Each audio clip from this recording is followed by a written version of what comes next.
Harold is a hat manufacturer. Like all good business owners, he wants to maximize his revenue.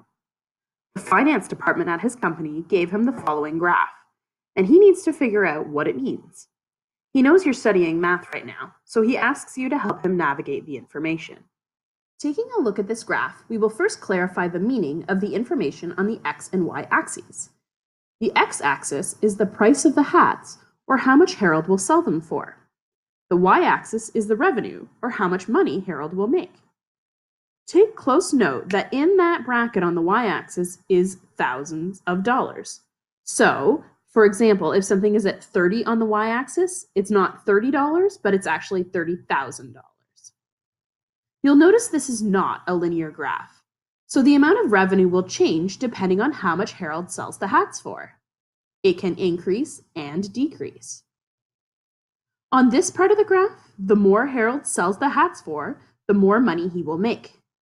But then on this side of the graph, the more money he sells the hats for, the less money he will make. This is because the hats are just getting too expensive, and so fewer people will be buying them, and therefore he'll make less money. This means that Harold has to find the highest price he can sell the hats for, and still manage to make the most amount of money. He wants to find the maximum. On this graph, we can see that the highest point on the y-axis, meaning the most amount of revenue, comes at the top of the curve. This point, the vertex, is the maximum price Harold can sell his hats for and still make enough money to make maximum profit. In this case, if we go down to the x-axis, we see the sale price is $20. So if he sells hats for $20, he stands to make $100,000 in revenue. If he charges any more or any less, he won't make as much money in revenue, which is, of course, his ultimate goal. It's important to note that if Harold were to decrease the price of the hats by $5 to $15 per hat, or increase the price of the hats by $5 to $25 per hat, his total revenue would actually be the exact same. This is because the graph is symmetrical. Imagine this line to be the line of symmetry splitting the parabola in half. So his revenue and profits increase or decrease by the same amount as he increases and decreases the price of the hats. Harold then realizes that the finance department has given him a second page that has this equation on it. How does it relate to the graph he got? Should he not be charging $20 per hat to make the most money? The sheet's equation reads y equals negative 250, bracket x minus 20, close bracket, squared, plus 100,000. Now, as you read this equation, you recognize that it is a quadratic equation written in vertex form. You reassure Harold that this equation is actually containing the exact same information that he found on the graph.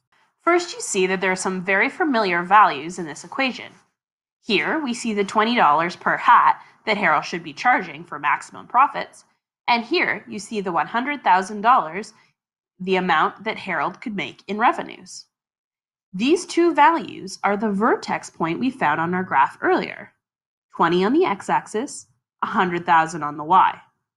Now, don't forget that our scale for revenue is by thousands, so it'll actually appear as 20 on the x and 100 on the y for our graph. You also see that the first value of the equation is negative.